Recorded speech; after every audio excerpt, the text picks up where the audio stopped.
Siapkan hatiku Tuhan untuk dengar firman-Mu saat ini.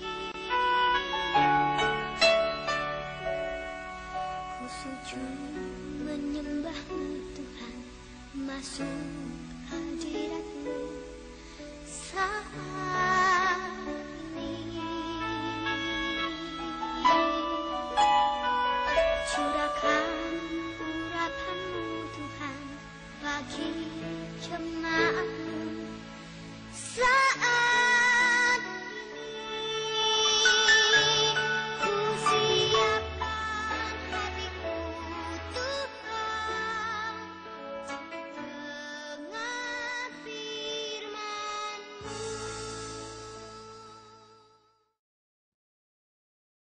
Bapa yang di dalam surga, kami mengucap syukur oleh karena Tuhan memberi kami kesempatan untuk menikmati Tuhan hari ini.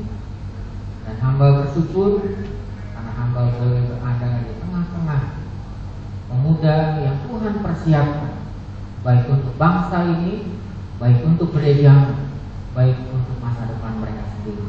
Dan oleh karena itu Tuhan, kami sebagai orang yang Tuhan persiapkan, rindu untuk dibekali oleh Tuhan untuk menjadi kekuatan bagi kehidupan kami. Oleh karena itu Tuhan, tidak kekurangan, keterbatasan dan kekurangan kami bagi mendengarkan maupun menyampaikan. Kiranya Engkau sudi berbicara kepada kami masing-masing, dan kami semua yang ada di tempat ini siap untuk mendengarkan. Berbicara ya Allah, kami berdoa. Amin. Baik rekan-rekan yang dikasihi Tuhan, pernah nggak dengar ya orang yang punya handphone nggak di sini? Punya ya? Wah, hampir semua punya ya. Kalau dulu saya masih tahun 98, 99, hanya segelintir orang yang punya handphone ya. Tahu dulu kalau saya beli pulsa, saya harus ke gedung apa yang dekat Semanggi tinggi itu. Kalau beli pulsa harus di tempat itu, ya. Dan beli pun tidak seperti sekarang, beli 1.000 bisa. Sekarang kan teleponnya bisa beli 1.000, gitu ya. Bisa udah teleponan. Kalau dulu nggak mesti 100.000, ya. Kalau sekarang beli kartunya aja harga 5.000, ya. Kalau dulu mesti 100.000. Wah, itu harus ke lain ke gedungnya ke semangat itu. Antri lebih panjang. Sekarang semua lebih mudah. Tapi saking mudahnya juga ternyata nggak membuat segala sesuatu itu lebih mudah lagi. Saya pernah ketemu dengan anak muda, saya dengar temannya nanya, ya. Tolong dong, tolongin gue. Apa? Kalau lu ngomongin si Anong ini penting nih udah mau latihan. Ya, gue gak ada pulsa. Terus dia jawabnya apa? Parah lu, handphone boleh bagus, pulsa kagak punya, gitu ya. Saya ketawa sendiri ya, jadi saya menggelitik. Lucu juga ya, kadang handphone canggih-canggih, pulsa kagak ada. Celakalah teman yang lagi darurat ini, ya. Terus dia bilangnya apa? Masih penting handphone yang jelek, ya. Tapi ada pulsanya. Nah, maksudnya apa? Terkadang kekristenan itu jadi seperti itu, ya. Kekristenan itu adalah istimewa. Sadar nggak kalau kita itu sebenarnya di dalam anak Tuhan itu istimewa? Istimewa nggak kita? Kok nggak pede sih bilang istimewa? Kok anak Tuhan kok nggak istimewa? Nggak merasa istimewa itu kemana? Oh, ini udah kasih semua orang yang tahu dulu ya. Benar-benar ya. Di sini orang-orangnya nggak ada di hati ya, merasa dari semua ya. Orang istimewa. Kita istimewa bukan karena siapa kita, ya, tapi karena kita anak Tuhan, ya. Kita anak raja. Maka kita pantas disebut dengan istimewa. Terkadang seperti itulah kita. Kita istimewa tapi tidak berfungsi. Sadar nggak? Ya. Merasa nggak kita menjadi orang yang istimewa, tapi sebenarnya peranan kita tidak berfungsi. Kira-kira ngerasa begitu nggak? Ngerasa? Enggak ya? Bagus juga loh, ya? Nggak merasa. Tapi sesungguhnya kalau kita menyimak dan mengamati, terkadang kita tidak seperti status kita sebagai orang yang istimewa. Terkadang di dalam kehidupan kita sendiri, ya, sehebat-hebatnya kita, terkadang ada aja orang, ya. Salah satunya di dalamnya anak Tuhan adalah yang aktif, ya. Juga kalau ujian mah nyontek juga. Nah, tau kalau sini mah mahasiswa udah kagak ada nyontek ya. Kalau zaman saya dulu mungkin ada, ya. Dulu teman ada yang kagak. Di sini mah kagak ada yang gitu, ya. Orangnya sini mah smart semua, ya. Amin. Ya, itu kan gak pede lah. Padahal namanya desa unggul. Ini orang unggul, bibit unggul. Dibilang bibit unggul juga kagak pede. Gimana mau jadi pejabat yang begini? Kalau kata Pak Jokowi, ya, kalau mau jadi pejabat aja udah nggak pede, kenapa dipilih? Karena kalau merasa unggul bukan berarti sombong, kan begitu? Kan unggul itu bukan berarti sombong, ya. Tapi kualitas kita, nggak pede. Nah, kalau ini saja kita sudah tidak pede, bagaimana kita melakukan? Kita nggak pede dengan firman Tuhan. Nontek majalah perlu, ya. Wah, lebih parah lagi bikin skripsi nyolong, ya. Dan punya kenalan dulu, punya skripsinya apa? Dia cuma ambil di internet, dia copy, dia cuma perbaiki sedikit, dan dia jilid dan selesai dia serahkan dosennya. Yang aneh itu puji Tuhan lewat, di sidang lewat, lulus lagi. Aduh, benar-benar yang punya teman dulu itu, ya. Kenapa bisa begitu? Enggak pede. Dia tidak menyerah, dia tidak menyadari akan perannya. Jadi maka yang begitu, ya, belum ada, belum lulus, ya, belum ada, ya, jangan pede duluan, ya. Baik, kita akan sama-sama buka kitab kita dari bagian ini. Ada sesuatu yang membuat kenapa kekristenan itu tidak menjadi pede di dalam kehidupannya. Perannya jadi kurang di dalam menggarami atau menerangi di mana dia berada. Kita sama-sama buka, kita boleh belajar dari Tuhan Yesus. Kita buka kitab Lukas, Injil Lukas. Saya ingin pertama-tama kita buka Lukas 6 ayat 12.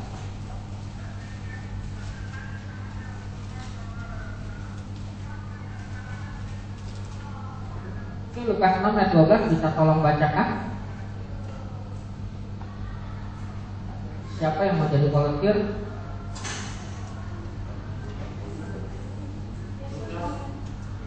Nah, lo rebutan kan, ya. Saya sih pengennya kalian kalau baca, ya, kalau berdiri. Oh ya, berdiri.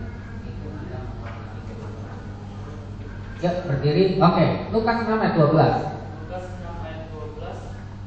Pada waktu itu pergilah Yesus ke bukit untuk berdoa, dan semalam-malaman ia berdoa pada Allah.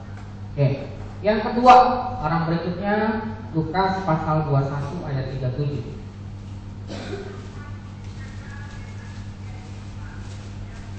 Yang cowok sudah, yang cewek silakan. Nah, lu boleh juga tuh, keren tuh gayanya tuh.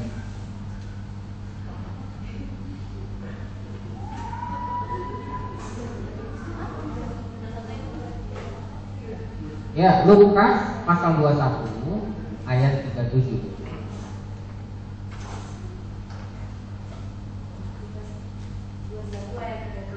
Ya.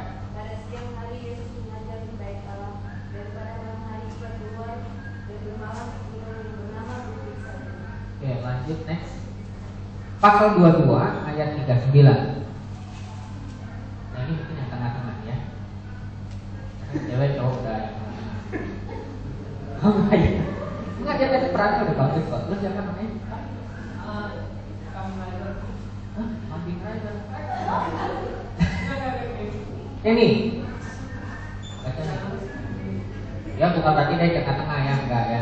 Dia cuma memerankan. Oke. Pergilah Yesus keluar kota, dan sebagaimana biasa ia menuju Bukit Zaitun. Murid-muridnya juga mengikuti dia. Teman-teman sekalian, apa yang menarik dari yang kita baca tadi? Dari 3 ayat tadi, apa yang menarik? Kenapa? Menarik diri kemana? tempat yang sepi. Hati-hati lu. Ya, tempat yang sepi. Hati-hati. Ya, menarik diri. Apalagi yang menarik dari itu apa? Menarik diri, apalagi? Yohanes 2 sama teman. Lagi. Dari 3 ayat itu apa yang menarik? Apa? Bukit. Yang menarik dari yang kita baca itu adalah bicara tentang bukit. Tuhan Yesus benar-benar main ke bukit, titik-titik ke bukit. Kalau ditelusuri dari awal, ya, dari Matius maupun kitab Yohanes, awal pelayanan Tuhan Yesus, dia larinya ke bukit. Dari ketika dia di Galilea, dia sudah main di bukit. Ketika dia turun ke selatan, ke utara, dia pindah ke daerah Yerusalem, Betania, itu juga mainnya di bukit. Yang saya heran dan yang menarik adalah ngapain Yesus ke bukit. Terus terang ya, tadi saya naik ke sini, saya ke atas ini kagak naik lift. Saya naik tangga. Karena saya nungguin lama, bukannya saya mau, saya pengen saya naik lift. Cuma nungguinnya lama bener. Begitu saya ke sisi sana, maaf, ini nggak bisa dimaksudin. Parah bener. Saya ingat lantai bawah, lantai 8, 13. Wah, semangat, dia semangat. Naik lagi, lantai ketiga saya ingat tentang kopi yang saya bawa itu, tentang ini. Naik lagi, 7 gua udah deket lagi, ya. Ada tukang bersih-bersih liatin saya, curiga juga kalau ini orang kagak kelihatan di sini ya, beredar di sini ya. Dan naik lagi ke atas, wah puji Tuhan nyampe juga. Saya bayang waktu itu ya, udah capek pelayanan tengah hari, sedang panas-panasan. Toh dia larinya terus ke bukit.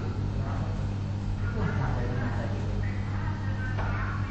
Yang menarik bukan akhirnya saya temukan dari saya lihat perhatian bukan masalah bukit. Memang tempat favoritnya adalah bukit itu. Dari awal pelayanan dia pergi ke bukit. Ketika dia ingin mengutus murid-muridnya, dia pun bukit. Ketika dia menyembuhkan orang, dia pun harus dari bukit. Sesudah bertemu dengan orang lain, dia pergi ke bukit.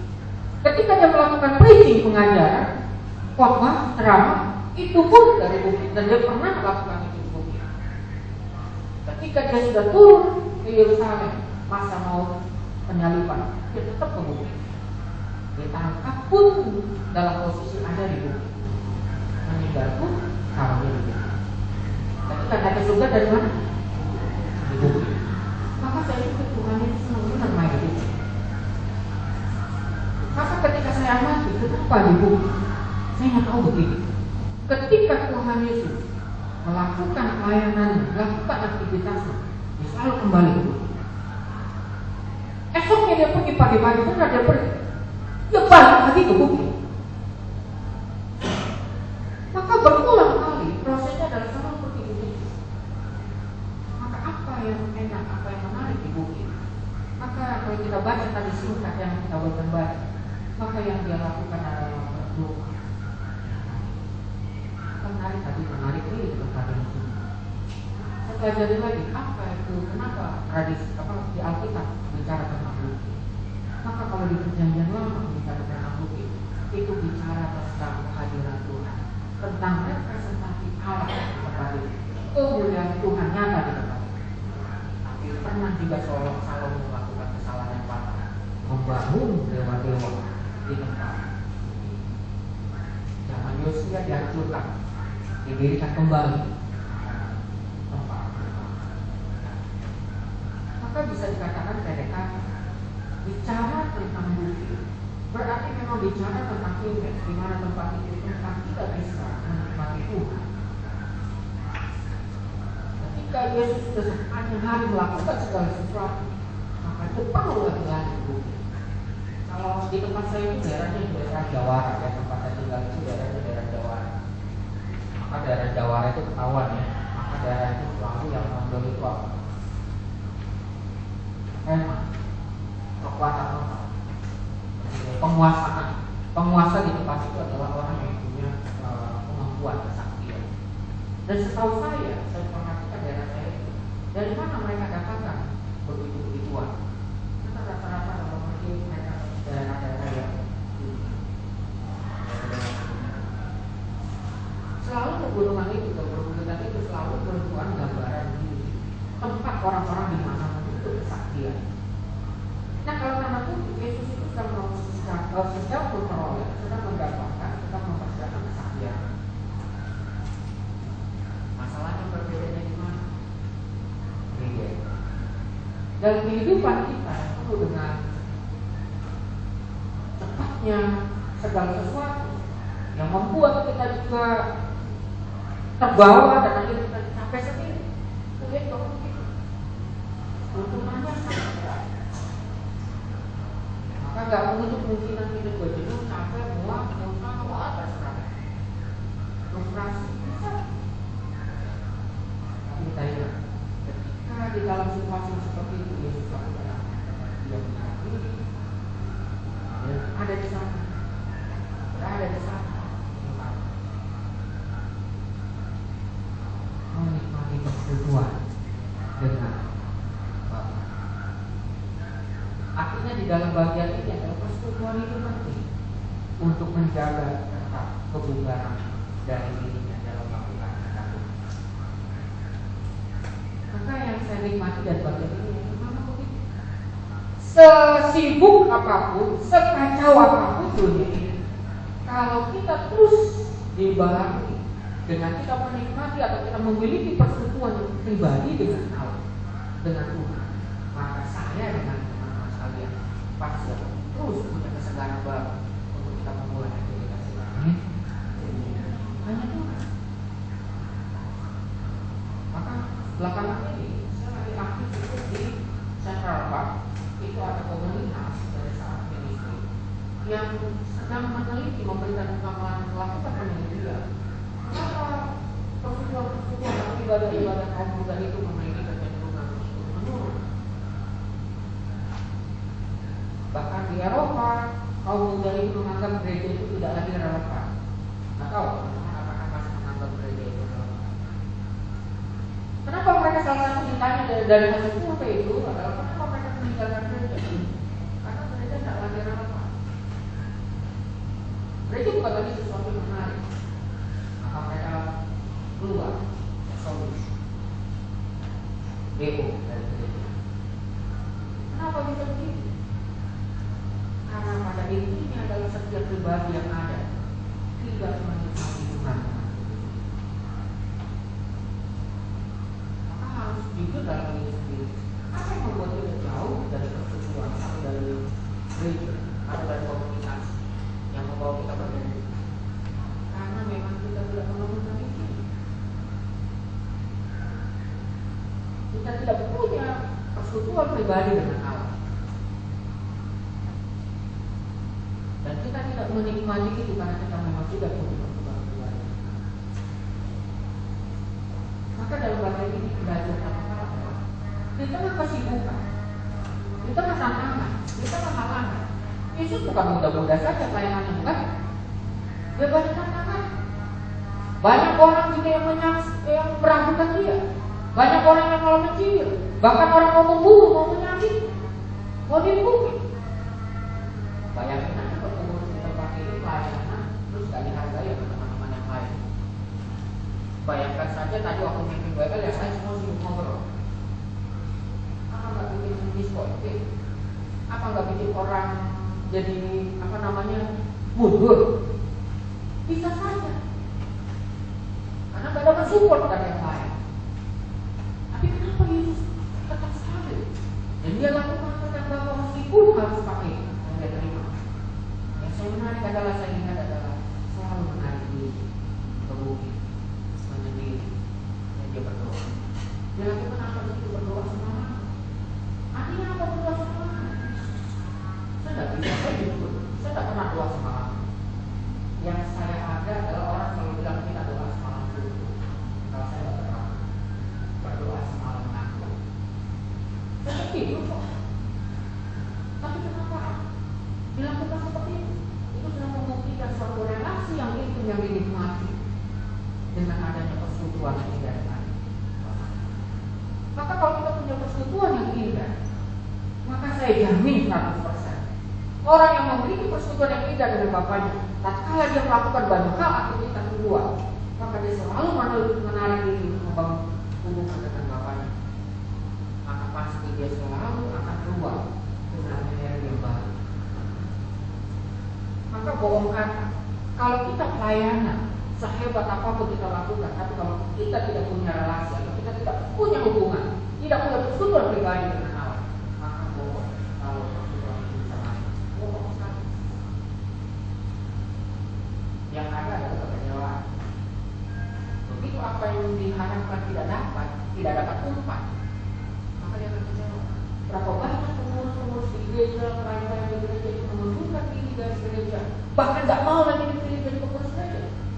Pernah nggak dengar begitu? Wah, setelah selesai masa kepengurusannya, begitu dia bebas, dia malah puji Tuhan, dia malah merdeka. Kenapa begitu? Karena dia tidak menikmati. Maka orang yang tidak punya persekutuan pribadi dengan Allah, maka aktivitas pelayanan itu adalah beban. Itu hanya penjara buat diri, dan dia tidak menikmati. Bagaimana kita bisa berperan, memberikan sesuatu yang bergairah buat yang lain, menjadi teladan buat yang lain, bercontoh yang lain, menjadi inspirasi buat yang lain, menjadi motivator buat orang lain. Bagaimana kita bisa melakukan hal itu kalau kita tidak pernah dicas ulang, kalau kita tidak pernah diisi ulang? Persekutuan pribadi dengan Allah sama aja kita sedang diisi ulang. Amin. Kita itu melakukan banyak hal. Artinya kita memberikan apa yang kita dapatkan alami bersama Tuhan. Setelah itu apa? Selesai sampai itu kita kembali lagi ke pemilik, supaya kita bisa bagi lagi. Bukti menjadi basicnya Tuhan Yesus bersama murid-murid untuk memulai pelayanan atau memulai aktivitas. Maka apa yang menjadi basic kita memulai aktivitas itu? Tak gampang terus kita. Kalau kita mau biasa-biasa saja bisa. Tapi menjadi orang yang extraordinary lain lagi. Kalau kita mau menjadi orang yang lebih dari orang lain, maka harus bekerja keras lebih dari apa yang orang biasa lakukan. Tapi itu tidak. Kalau kita mau jadi kaum muda yang itu, maka untuk menghadapi memenuhi itu enggak gampang. Maka kau membutuhkan ikatan kuat. Di luar itu kau hanya jadi penggembira. Tapi kalau kita benar bersuka pribadi dengan Tuhan, kau bukan hanya penggembira, tapi pemenang buat yang lain. Amin. Iya. Saya ingat waktu itu senior dia bercerita tentang kisah nyata seorang pendaki gunung wanita yang tadi gunung tertinggi di dunia. Wanita ini begitu menggebu-gebu ingin mengalahkan atau menaklukkan gunung itu. Maka dia persiapkan segala sesuatunya semaksimal mungkin. Tapi ketika dia melakukan dan melakoni kegiatan itu, dia gagal. Bahkan temannya dia meninggal. Akhirnya dia pikir berikutnya dia perjuangkan kembali, dia ingin kembali taklukkan gunung ini. Tapi dengan cara berbeda. Begitu dia sampai di tahap di mana batas oksigen sudah mulai tidak ada, sudah mulai berkurang, maka dia bangun base camp di tempat itu. Maka dia bangun base camp, dia naik lagi ke atas. Begitu dia naik ke atas, dia merasa kurang, maka dia turun lagi ke base camp. Dia istirahat lagi, dia kumpulkan lagi tenaganya, dia persiapkan diri untuk naik. Dan dia ketika dia mendaki, dan dia merasa di situ dia sudah tidak kuat, dia kembali lagi ke base camp. Dia lakukan itu lebih berhari-hari, dan akhirnya dia bisa menaklukkan gunung tertinggi dengan cara apa? Setiap dia sudah mulai kelelahan dan dia sampai dia kembali lagi ke base camp. Mengapa? Mengumpulkan dia kembali. Teman-teman demikian juga kita. Kita harus kembali ke base camp. Untuk apa? Supaya tahu diri kembali. Dan hebat-hebatnya Saul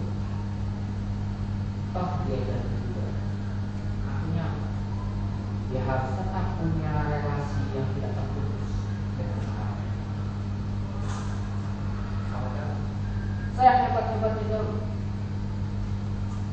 Saya hebat-hebatnya Salomo. Dan raja-raja kemudian. Dan saya hebat-hebatnya Paulus mengatakan di dalam Roma. Dia harus tetap bergantung pada Allah.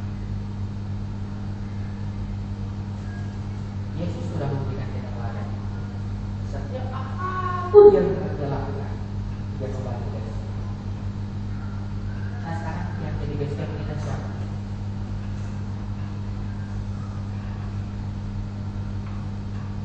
Akhirnya, kalau kan tadi dah,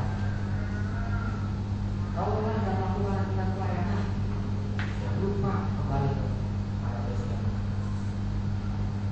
Kalau kan melihat umur kepala kembali, supaya kau tidak kembali lagi kekuatan.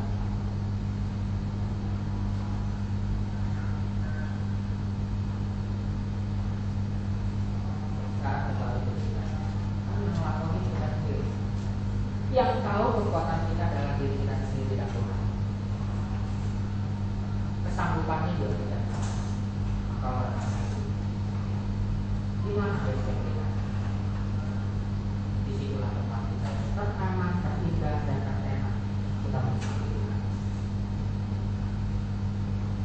Di tempat ini juga bisa menjadi tempat yang kita saling menguatkan, saling menguatkan, menikmati firman Tuhan, menikmati teologi, satu dengan yang lain. Supaya ketika kita keluar dari tempat ini ada sesuatu yang menyenangkan. Kita jadi bisa bukan menjadi orang yang pesimis, tapi optimis. Karena apa? Baru bisa suka. Itu dari kekuatan Tuhan. Jadi sesuatu yang menggairahkan. Dan kita pede membagikan apa yang kita punya. Kalau orang dunia yang tidak pasti bisa pede, harusnya kita yang pasti lebih pede. Tapi sekali lagi pede bukan berarti sombong. Salah ya. Yang namanya kebenaran itu pede. Yesus melakukan kebenaran, jalan dan hidup. Sesuatu yang benar itu pasti pede, bukan sombong. Yang sombong itu adalah rata-rata yang palsu. Ngaku benar. Mana ada yang palsu ngaku gue palsu. Nggak ada rata-rata yang palsu ngaku benar. Yang benar pada dirinya sendiri dia benar dan dia tidak perlu kesal-kusuk. Coba orang yang salah, rata-rata orang salah kalau di waktu dia ditanyai lebih galak. Belum lama mobil saya ditabrak, ya, bos, buset katanya kita baru pulang apa saya kemarin dia, bersyukur sama Tuhan. Kondisi jalan tuh macet. Jadi memang kalau macet hanya satu badan itu aja. Maka saya mengikuti irama macet dong. Iya dong, masa udah bagaimana tuh? Kamu kan pasti ngomong sih mengikuti irama macet. Pasti begitu. Entah kenapa memang agak kelowok. Di belakang saya mau langsung kurang tuh. Wah, langsung. Kok bisa? Saya masih gak percaya. Akhirnya dia turun. Wah, begitu turun, gua langsung hitam semua ya. Gue mana ya? Langsung begitu turun, saya cuma bilang gini, bagaimana nih? Dia langsung, kamu ngantuk ya? Ya Tuhan, saya bilang, saya gak ngantuk. Wah, saya di depan, saya di belakang dia dan dia. Mungkin saya ngantuk. Bukan, waduh, mana dan sebagainya. Saya marah. Kenapa bagus marah kan? Hasil begini bagus gitu ya. Marah nggak? Ya? Marah nggak saya? Hah? Apa? Datar. Marah. Gua nggak normal berarti.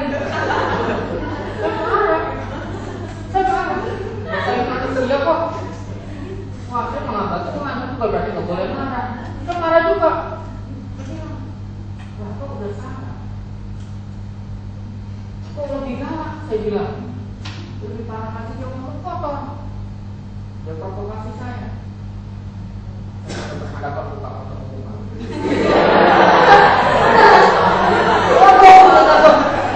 Kalau keluar kata dia apa? Tapi saya bersyukur sama orangnya maksudnya karena kata-kata kotor itu membuat saya jadi lebih Tuhan ingatkan saya untuk tidak lakukan sesuatu yang lebih daripada sewajar.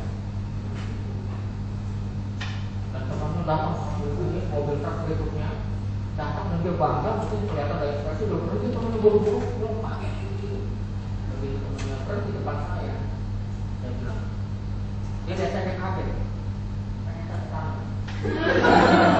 Terus saya bilang ini temannya saya bilang iya dia tabrak mobil saya dia lebih galak dari saya langsung orang itu bilang ke dia orang itu langsung dia minta maaf saya bilang dari tadi aja agak lama urusan saya cuma minta apa-apa setahu supir jadi kalau tahu bosnya bisa marah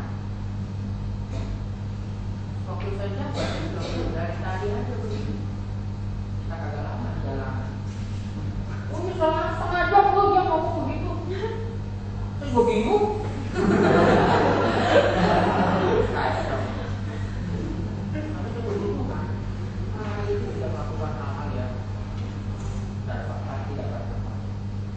jadi ini artinya apa?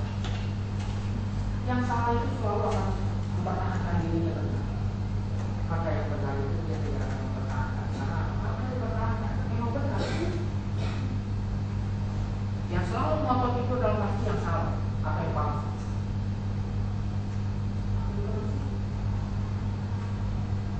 Bagaimana kita bisa pilih kembali besok? Ulang. Kita berdoa. Teman-teman yang kasih Tuhan, saya undang untuk setiap kita mengambil waktu teduh sejenak kepada Tuhan. Saya tidak tahu apa yang teman-teman gumulkan, pikirkan, bayangkan, dan harapkan. Tapi tentunya saya hanya berpikir bahwa tidak ada yang mudah mendapatkan semua. Banyak kala di luar sana mereka mencari jalan pintas dan mereka mencari sesuatu yang mudah untuk memenuhi semua. Dan tidak sedikit juga di luar sana menghalalkan berbagai cara. Dan tidak sedikit juga mereka melakukan semuanya itu tanpa mengikuti kebenaran.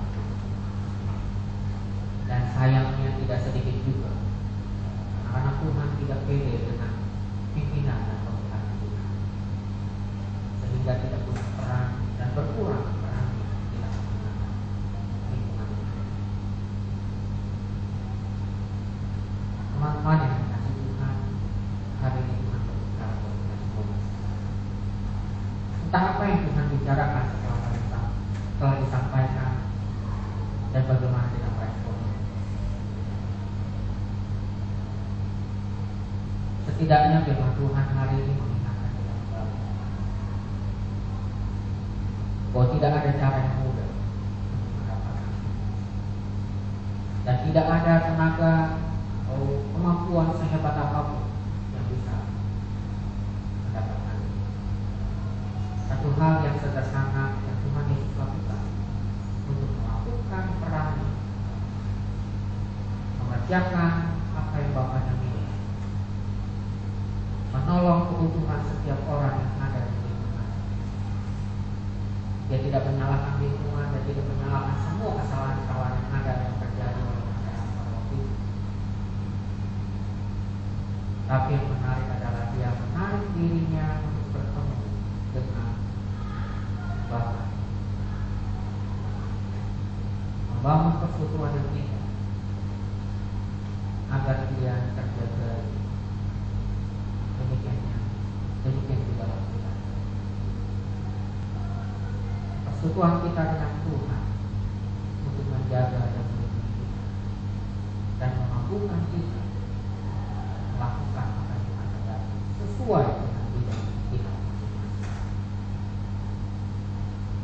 persekutuanmu dengan Tuhan, memberikan kau kekuatan baru setiap hari. Firman Tuhan itu memberikan kita kekuatan, memberikan kita kemampuan untuk menjalani kehidupan kita. Tidak ada jaminan, tentara sekalipun, orang hebat sekalipun sebagai backingan kita, tidak ada jaminan untuk menolong kita bebas dari apa. Tapi jika kita punya persekutuan ini dan Tuhan, maka Tuhan akan memberikan kita kekuatan untuk bergerak. Semoga kita yang dipilih untuk kuliah di tempat ini, dimaksudkan menjadi pribadi-pribadi yang mungkin, biarlah melalui pimpinan Tuhan, persekutuanmu dengan Tuhan akan membuat engkau bersinar, tidak hanya tapi engkau bersinar bagi semua, dan engkau menyinari semua di mana tempat engkau nanti setelah dari tempat ini. Bersukacitalah, bersyukur karena Tuhan tetap menolong kita di mana kita posisi ini secara bebas. Lakukanlah itu dengan hati yang tulus, lakukanlah itu dengan sukacita, lakukanlah dengan iman yang benar.